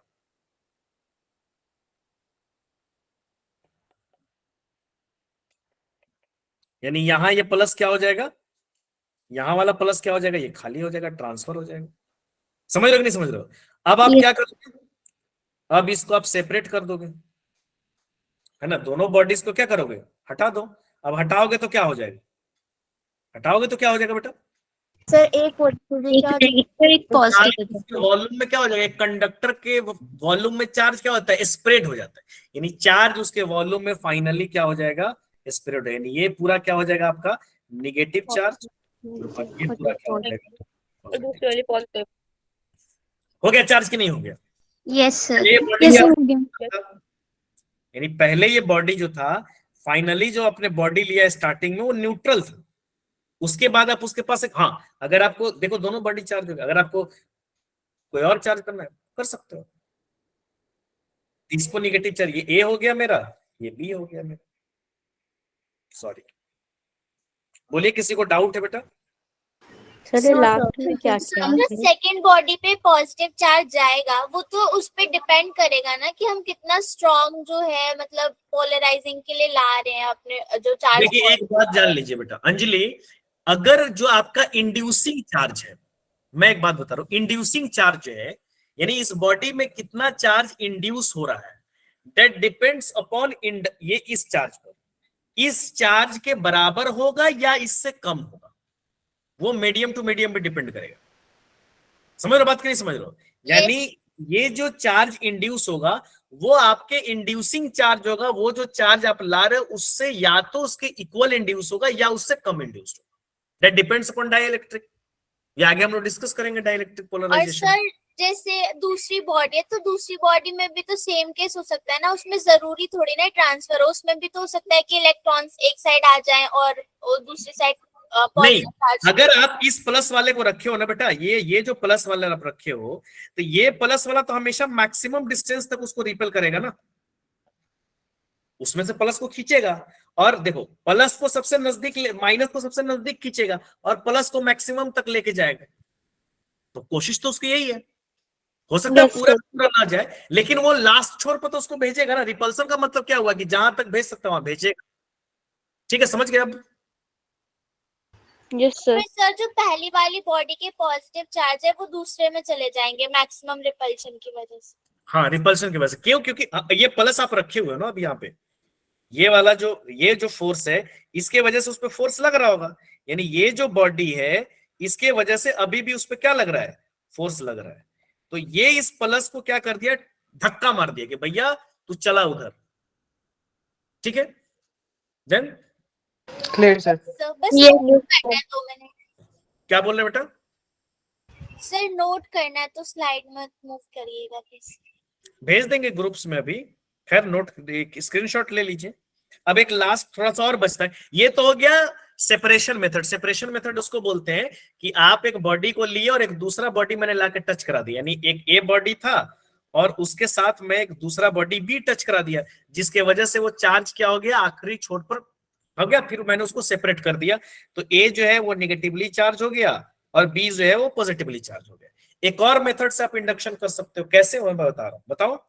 चलो आगे ना। अर्थिंग करके ना। हाँ, अर्थिंग करके। अर्थिंग करके कैसे करेंगे कि मान लीजिए कि ये एक बॉडी है, अब ये न्यूट्रल है, यहां पर भी मैं एक दूसरा बॉडी लेके आया और ये बॉडी कैसा है बेटा? पॉजिटिव चार्ज है मान लो। तो फिर यही काम होगा यहाँ पर। क्या काम होगा? ये न्यूट्रल था लेकिन यहाँ पर क्या हो जाएगा? फिर निगेटिव यहाँ पर आ जाएगा और यहाँ पर क्या आ जाएगा बेटा? पॉजिटिव। अब यहाँ पर फाइनली क्या होगा? ये जो बॉडी है ये क्या है? मेरा निगेटिव है, ये पॉजिटिव है। अब इसको आपने क्या कर दिया? अर्थिंग कर दिया। अभी भी ये वाला आपका जो ग्लास रड है वो अभी, यानी पॉजिटिव रड जो है ये अभी भी आपका यहीं पर है।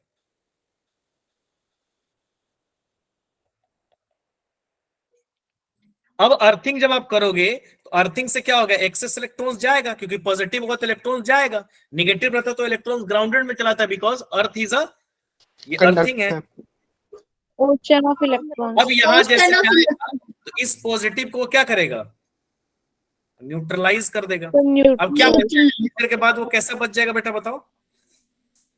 थोड़ी देर के बाद वो ऐसा हो जाएगा, नेगेटिवली चार्ज हो जाएगा। निगेटिवली। सर नेगेटिवली चार्ज हो जाएगा। थोड़ी देर के बाद वो कुछ ऐसा हो जाएगा, यहाँ पर आपका क्या रहेगा? Minus minus minus. यहाँ अर्थिंग है तो ये प्लस तो चला गया, ग्राउंडेड, खत्म हो गया। अब यहाँ पर आप क्या करोगे?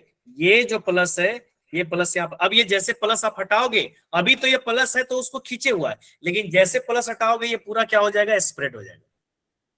क्लियर ना? Yes, आगे sir. तो समझ में Yes. Yes, जैसे sir. ये प्लस हटाओगे उसके पूरे वॉल्यूम में क्या हो जाएगा? तो निगेटिवली चार्ज बॉडी होगी। हाँ, अगर बॉडी को आपको पॉजिटिवली चार्ज करना है तो यहां पर आप क्या ले आओ? निगेटिव लेके आ जाओ। तो that is the charging by induction. Earthing method भी है और यहाँ वाला जो मेथड था वो क्या था? Separation method. यानी बॉडी को आपने टच किया और फिर बॉडी को आपने सेपरेट कर दिया।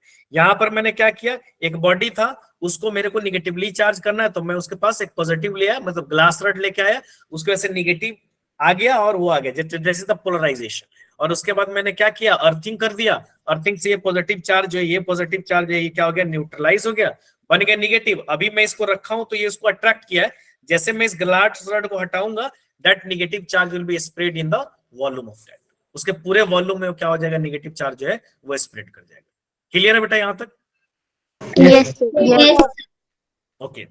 अब यहाँ पर एक सिंपल पढ़ते हैं। एक डिवाइस होती है जिसको हम बोलते हैं इलेक्ट्रोस्कोप। इसको गोल्ड लीफ इलेक्ट्रोस्कोप भी बोलते हैं, बिकॉज ये जो है ना, ये इसको बोलते हैं हम लीफ, पत्ती है ना, बहुत पतली सी पत्ती होती है जो डाइवर्ज करती है। अब एक्चुअली ये काम कैसे करता है? ये एक सिंपल एपरेटस है। अर्चना आ रहा हूं बेटा, आ रहा हूं मैं। बताइए अर्चना, क्या दिक्कत है? कोई डाउट है? सर गोल्ड फॉइल की जगह अगर हम एल्यूमिनियम फॉइल रखें तो भी हो सकता है? देखिए, हो तो सकता है, लेकिन एक्चुअली क्या है ना, एल्यूमिनियम इज गोल्ड बहुत अच्छा कंडक्टर है। और बहुत गोल्ड को क्या कर सकते हो? बहुत थीन शीट में लेके आ सकते हो। एल्यूमिनियम को भी लेके आ सकते हो। सर बहुत ज्यादा मैलिएबिलिटी एंड डक्टिबिलिटी। लेकिन सर गोल्ड बेस्ट कंडक्टर है इन सब का। नहीं, silver is the best conductor, लेकिन यहाँ पर मैलिएबिलिटी के चक्कर में और इसके में हम गोल्ड लीफ इस्तेमाल करते हैं। सबसे best conductor is the silver, then gold, then copper ओपर, जो भी एल्युमिनियम तो बहुत बाद में आता है। एल्युमिनियम की कंडक्टिविटी तो बहुत कॉपर के बाद सर बहुत कॉपर होती है। हाँ हाँ कॉपर है, कॉपर अच्छा है, गोल्ड और सिल्वर के रिस्पेक्ट में नहीं है, लेकिन कॉपर का हम यूज इसलिए ज्यादा करते हैं क्योंकि वो हमको कॉस्ट इफेक्टिव होता है। अदरवाइज अगर हम सिल्वर की वायर यूज करें तो आप समझ सकते हो वायरिंग का खर्चा कितना होगा, समझ रहे हैं सर? हाँ, तो यहाँ पर गोल्ड लीफ इलेक्ट्रोस्कोप है जिससे हम किसी बॉडी पर चार्ज की प्रेजेंस को डिटेक्ट करते हैं। एक्चुअली ये काम कैसे करता है, जैसे मान लो ये पॉजिटिव चार्ज है, अब यहाँ पर एक नॉब है और नॉब से एक कंडक्टर लगा हुआ है और यहां से दो पत्ती लगी हुई है। अब जैसे आप इसको टच कराते हो, जैसे आप इसको टच कराओगे ना यहाँ पे, है ना, अब जैसे यहाँ पर इसको टच कराओगे तो इसके में क्या हो जाएगा, पॉजिटिव चार्ज अंदर फ्लो होगा कंडक्शन के थ्रू, होगा कि नहीं होगा बेटा? Yes yes sir. है ना, कंडक्शन के थ्रू। जैसे मान लो यहाँ पे अगर टच नहीं कराते हो तो इंडक्शन भी होगा, तो इंडक्शन में पॉजिटिव चार्ज दूर चला जाएगा और निगेटिव चार्ज क्या हो जाएगा, यहाँ पर आ जाएगा। अगर आप टच करा दोगे तो पॉजिटिव चार्ज फ्लो होगा, नहीं टच कराओगे तो निगेटिव चार्ज, वो इंडक्शन फेनोमेना होगा, इंडक्शन फेनोमेना से निगेटिव चार्ज यहाँ टॉप पे आ जाएगा और पॉजिटिव चार्ज लास्ट छोर पे इंड्यूस होगा। अब जैसे पॉजिटिव चार्ज इस दोनों पत्तियां पे आएंगी तो ये पत्ती क्या होगा, रिपेल होगा, होगा कि नहीं होगा? अब इसके एंगल ऑफ डाइवर्जेंस, यानी ये कितना डाइवर्ज हो रहा है, एक तो डिटेक्ट हो गया, आप किसी चीज को लेकर आए, अगर वो डाइवर्ज कर रहा है, निगेटिव में लेके आओगे तो भी डाइवर्ज करेगा। अगर निगेटिव लेके आते तो यहां पर आपका पॉजिटिव इंडक्शन होता, यहां पर आपका क्या होता, निगेटिव होता, तो भी पत्ती, दोनों पत्ती पे तो आना तो सेम चार्ज ही, तो क्या करेगा बेटा, डाइवर्ज करेगा। अब जैसे वो डाइवर्ज करेगा तो that is the angle of divergence. ये एंगल ऑफ डाइवर्जेंस बताएगा कि कितना अमाउंट ऑफ चार्ज है। तो बेसिकली गोल्ड लीफ इलेक्ट्रोस्कोप क्या, एक सिंपल एपरेटस है जो किसी बॉडी पर प्रेजेंस ऑफ चार्ज बताता है या detect the charge on the body, और एंगल ऑफ डाइवर्जेंस से हम एक अमाउंट ऑफ चार्ज भी अंदाजा लगाते हैं, that's not the exactly, but angle of divergence से हम क्या करते हैं, एक अप्रोक्सीमेट चार्ज को अंदाजा लगा लेते हैं। क्लियर है यहां तक, कोई डाउट? No sir. थोड़ा सा समझ में आ जाएगा, एक बार रीडिंग दीजिएगा। अच्छा एक बात और मेरे को पता है, मैंने एक मिनट आ रहा हूं बेटा मनीषा, 3 चीजें मैं यहाँ पे डिस्कस किया हूं मेथड ऑफ चार्जिंग में, मैंने 3 चीजें डिस्कस की, एक फ्रिक्शन, एक कंडक्शन और एक इंडक्शन। एक बात बताइए मेरे को, कंडक्शन या इंडक्शन, कंडक्शन या इंडक्शन, क्या हम इंसुलेटर में कर सकते हैं चार्जिंग बाय कंडक्शन या charging by induction? Yes sir. अच्छा कंडक्शन देखो, यहां पर हम बात किया ना कंडक्शन में, कंडक्शन में क्या हो रहा है, चार्ज फ्लो हो रहा है। जैसे यहां पर देखो, यहां पर कंडक्शन में एक बॉडी ये था, एक बॉडी ये था, तो actually the charge is flowing from one body to another body, charge flow हो रहा है। Yes sir. अब अगर मैं इंसुलेटर एक है और एक और इंसुलेटर है तो चार्ज ही फ्लो नहीं होगा भाई, चार्ज हो जाता तो मसला क्या था भाई, वो स्प्रेड आउट नहीं हो पाएगा। अगर मेरी बात सुनो ना, क्या बोल रहे हो प्रणव? मैं कह रहा हूँ सर वो स्प्रेड आउट नहीं हो पाएगा ना, एक ही कॉन्सेंट्रेटेड रहेगा एक ही प्लेस पे। नहीं कंसंट्रेट तो कंडक्शन होगा ही नहीं, जब कंसंट्रेटेड होगा तो ट्रांसफर ही नहीं होगा, तो कंडक्शन कहां से हो गया? तो इंसुलेटर को, अच्छा यहां पर भी इंडक्शन में देखो, इंडक्शन में क्या हो रहा है ना कि जब आप ये प्लेट को लेके आ रहे हो तो चार्ज निगेटिव के जगह पे आ रहा है, अब पॉजिटिव दूर जा रहा है, या पॉजिटिव जहां पे है वहां पे रह रहा है, तो ये तो निगेटिव चार्ज जो आएगा ये तो इंसुलेटर में तो नहीं होगा भाई। अगर इंसुलेटर में मूवमेंट ऑफ चार्ज हो जाता तो मसला ही कोई नहीं है। अगर इंडक्शन में मेरा मूवमेंट ऑफ चार्ज हो जाता तो क्या मसला भाई, तो हमको इलेक्ट्रिसिटी भी मिल जाता। Yes sir. हो ही नहीं सकता। इंसुलेटर को आप ना तो इंडक्शन मेथड से चार्ज कर सकते हैं और ना आप कंडक्शन मेथड से चार्ज कर सकते हैं ना। अगर 2 इंसुलेटर को आप टच कराएं चार्ज ट्रांसफर नहीं होगा। इंसुलेटर को आप ओनली एंड ओनली फ्रिक्शन से चार्ज कर सकते हैं बस। Yes sir. और फ्रिक्शन में भी वही पार्ट चार्ज होगा जो रबिंग में पार्टिसिपेट हो रहा है। ये रबिंग में पार्टिसिपेट हो रहा है तो दैट पार्ट इज चार्जिंग, क्योंकि चार्ज फ्लो ही नहीं होगा। आगे बात समझ में नहीं? Yes sir. एक और कुछ? हाँ बोलिए सर जो ये जो चार्जिंग बाय इंडक्शन है उसमें 2 मेथड आपने बताया, सेपरेशन और अर्थिंग मेथड, दोनों में से बेस्ट कौन सा है? अगर बेस्ट कुछ नहीं, दोनों जो मर्जी कर लीजिए, चार्ज मतलब लगभग है। अर्थिंग से थोड़ा सा ये है कि कंडक्शन में हो सकता है पॉजिटिव चार्ज थोड़ा पूरा ट्रांसफर नहीं हो, बट दोनों मेथड अप्लाई, दोनों इज एज इक्वल। मैं तरीका बताऊं, इस तरीके से भी हो सकता है, इस तरीके से भी हो सकता है, उससे कोई फर्क नहीं। हाँ, इंड्यूसिंग चार्ज जो है ना, यहाँ पर जो इंड्यूसिंग चार्ज है वो बेटा इस चार्ज से कम भी हो सकता है, इससे ज्यादा नहीं हो सकता, इसके बराबर हो सकता है, कभी भी इंडक्शन एलिमेंट से ज्यादा नहीं हो सकता। हाँ बताइए। अच्छा, एक और चीज मैं बता देता हूं, फिर आपके डाउट पे मैं आता हूं। मैं तो एक बता दिया कि फ्रिक्शन को आप, अगर इंसुलेटर की बात मैं करूंगा तो इंसुलेटर के लिए एक ही मेथड है, that is the charging of by friction. Conductor को आप कंडक्शन से भी चार्ज कर सकते हो, इंडक्शन से भी चार्ज कर सकते हो, और फ्रिक्शन से भी। फ्रिक्शन से। लेकिन फ्रिक्शन जनरली इंसुलेटर के लिए आता है, but you can charge the conductor, that's not a big issue, that's not a big deal. अब मेरा एक और पॉइंट है यहाँ पर, एक और बात है कि अगर किसी बॉडी को मैं चार्ज कर रहा हूं, मान लीजिए कोई भी बॉडी है ना, उसको मैं चार्ज कर रहा हूं, चार्ज दे भी रहा हूं या चार्ज ले भी रहा हूं, तो इनमें से फ्रिक्शन मेथड से अगर मैं चार्ज करूंगा तो क्या हर बॉडी पे इक्वल अमाउंट ऑफ चार्ज जाएगा? सर डिपेंड करता है ना वो कितना लेंगे। भाई तो एक बॉडी इलेक्ट्रॉन लूज करेगा, दूसरा बॉडी इलेक्ट्रॉन गेन करेगा, ट्रांसफर तो इक्वल होगा ही। Yes sir. जितना उस पे माइनस होगा उतना इस पे प्लस होगा। Yes sir, conservation. हाँ, दोनों में इक्वल, जितना एक देगा उतना दूसरा लेगा। ठीक है। अच्छा, एक और चीज मैं बता दूं कि अगर कोई बॉडी चार्ज्ड है, जैसे मान लो यहां पर कोई है खाली पेज, एक मिनट देखता हूँ, यहां पे आता हूं मैं ऐसे आता हूँ। एक बॉडी चार्ज है बेटा, मान लो जैसे एक न्यूट्रल बॉडी है, या चार्ज बॉडी भी हो सकता है। अब न्यूट्रल बॉडी है, यहां पर एक और बॉडी को मैं लेके आ रहा हूं, यहां पर मान लो ये पॉजिटिव बॉडी है, ठीक है ना, ये बॉडी ऑलरेडी निगेटिव था, तो यहाँ पर अट्रैक्शन होगा, दोनों के बीच में होगा कि नहीं होगा बेटा? Yes sir. Yes sir. Attraction होगा, यानी ये बॉडी चार्ज था, मेरे को ये पता है कि ये पॉजिटिव चार्ज है, ये पता है कि ये पॉजिटिव चार्ज है, ये कंफर्म है, ठीक है ना, कि ये पॉजिटिव चार्ज है, तो यहाँ पर अट्रैक्शन होगा, चार्ज बॉडी है। मान लो कि यहां पर मैं पॉजिटिव चार्ज लेके आया और यहां पर ये बॉडी न्यूट्रल है, ठीक है, तो क्या इसको अट्रैक्ट कर लेगा? Yes sir. सर वो डिपेंड करता है कि कंडक्टर ये मेटल नॉब है, मेटल नॉब है, ये कर लेगा सर। कर लेगा। अच्छा, एक बात बताओ, क्यों करेगा? क्योंकि इंडक्शन हो जाएगा। Yes sir. इंडक्शन हो जाएगा ना। अब देखो इंडक्शन में क्या होगा बेटा, यहाँ पर निगेटिव आ जाएगा और यहाँ पर पॉजिटिव आ जाएगा, पॉजिटिव आ जाएगा। इसको अट्रैक्ट कर लेगा। यानी कि अगर एक चार्ज बॉडी को भी लेके आ रहे हो तो अट्रैक्ट हो जा रहा है, अगर अपोजिट चार्ज बॉडी है तो अट्रैक्ट हो जा रहा है। अगर आप न्यूट्रल बॉडी को भी मैं लेके आया हूं यहाँ पर, मेटल माने कंडक्टर, तो वो भी अट्रैक्ट हो जा रहा है। यानी अगर कोई बॉडी एक दूसरे बॉडी को अट्रैक्ट कर रहा है तो गारंटी दे सकते हो कि दूसरा बॉडी चार्ज होगा? नहीं सर। नहीं दे सकते। बात समझ रहे हो? नहीं समझ रहे हो? यानी अट्रैक्शन कभी भी, देखो दूसरा वाला बॉडी तो मेरा न्यूट्रल था, लेकिन इंडक्शन की वजह से वो खिंच गया, इंडक्शन की वजह से वो खींच लिया उसको।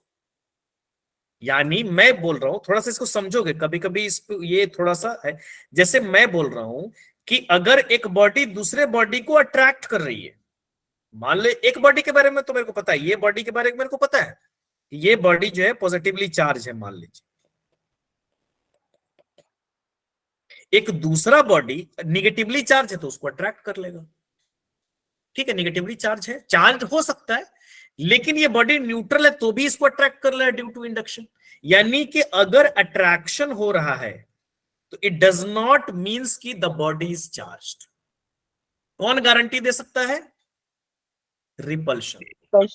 जैसे मान लीजिए ये एक निगेटिव बॉडी को ले, आप एक बार पॉजिटिव को लेके आओगे, एक बार निगेटिव को लेके आओगे, अगर आप निगेटिव को लेके आए, यहां भी निगेटिव है तो ये रिपल करेगा। रिपल्शन कभी भी इंडक्शन में नहीं हो सकता है, यानी रिपल्शन हमेशा ये ऑथराइज कर देगा या कह लो कि गारंटी दे देगा कि सामने वाला बॉडी जो है कैसा है, चार्ज्ड। अट्रैक्शन इस बात की गारंटी नहीं देगा, यानी attraction can not signifies that the body is charged, but repulsion 100% signifies that the body is charged. क्योंकि न्यूट्रल अगर रहेगा तो इंडक्शन से वो अट्रैक्शन होगा, रिपल्शन नहीं हो सकता है। हाँ रिपेल कर रहा है, जैसे एक बॉडी है, ये बॉडी है, अब इसके पास मैं प्लस लेके आया, अट्रैक्ट किया, तो मैं नहीं कह सकता कि ये वाला बॉडी जो है चार्ज है कि नहीं। हाँ मैं लेके आया कोई भी, अगर रिपेल हो गया तो मैं कह सकता हूं कि कंफर्म है कि ये चार्ज्ड बॉडी है। Okay confirm? Yes sir. पर अगर न्यूट्रल वाला है तो उसमें रिपल्शन भी तो हो रहा है ना। कहाँ रिपल्शन हो रहा है बताइए जरा। सो जैसे एक चार्ज और दूसरा न्यूट्रल, तो जो पॉजिटिव मतलब दूसरी साइड पे हमारे क्रिएट हो रहे हैं तो वो रिपल्शन भी तो रिपल तो कर रहा, खींच लेगा ना इसको, यहाँ पर तो एक्चुअली निगेटिव आ जाएगा, ये तो यहाँ है तो एक्चुअली फिर ये पॉजिटिव इस पर अपना शो करेगा, तो ये इसको अट्रैक्ट कर लेगा। न्यूट्रल अच्छे कागज में ये तो होता है, आप जो कम्ब के साथ कागज पे पास लेके जाते हो तो ये इंडक्शन फेनोमेना ही कागज में होता है, समझ रहे हो ना अंजलि। आप इसको करते हो तो आपका हेयर और ये क्या होता है, कॉम्ब या जो भी है वो चार्ज होता है। अब जैसे कागज के पास लेके आते हो तो एक्चुअली स्टार्टिंग में कागज इज न्यूट्रल, लेकिन जैसे उसके पास लेके आते हो थोड़ा सा इंडक्शन होता है, थोड़ा सा चार्ज वहां पे आयोनाइजेशन होता है, तो उससे उसे खींच लेता है उसको। समझे कि नहीं समझे? पेपर में चार्ज होता है। मतलब ओवरऑल अट्रैक्शन हो रहा है, रिपल्शन भी हो रहा है, लेकिन अट्रैक्शन ज्यादा हो रहा है तो उस वजह से अट्रैक्शन। ये डिस्टेंस कम है ना। पेपर पे चार्ज होता है। हाँ तो क्या नहीं हो सकता है, रबिंग से चार्ज हो गया ना, इंसुलेटर भी पेपर भी चार्ज हो गया, इंडक्शन हो गया, वहां पे थोड़ा सा हो जाता है, वो सेपरेट कर जाता है, खींच लेता है उसको। सर जैसे बलून को रब करके वॉल पे लगा देते हैं हम। हाँ बैलून को लब करके वॉल पे लगा देता है, वो भी तो वही है, वो that is the rubbing. Rubbing से चार्ज हो जाता है, चार्ज लेके वॉल पे लगा देते हैं तो अट्रैक्शन हो जाता है, रब करके लगाते हैं। यहाँ पर जो है ये वाला पॉजिटिव जो है ये दूर है, अब दूर है तो भाई इसका रिपल्शन कम होगा, ये जो अट्रैक्टिव ज्यादा लग रहा है। वैसे भी आप अगला हम लोग पढ़ेंगे Coulomb's law, Q1 Q2 by R1 का स्क्वायर, तो वहां पर क्या होगा, ज्यादा होगा। क्लियर है, यहाँ तक समझ में आया बात कि नहीं आया? Yes sir. Yes sir. यहाँ पर एक क्वेश्चन दिया हुआ है, डाउट था बोलिए बोलिए बोलिए। सर, आपने बताया कि मतलब जो इंसुलेटर होता है उसे हम कंडक्शन और इंडक्शन से नहीं चार्ज कर सकते, तो जैसे जो बलून है उसको जब हम करते हैं तो वो बैलून कैसे का अट्रैक्ट फ्रिक्शन होता है, फ्रिक्शन,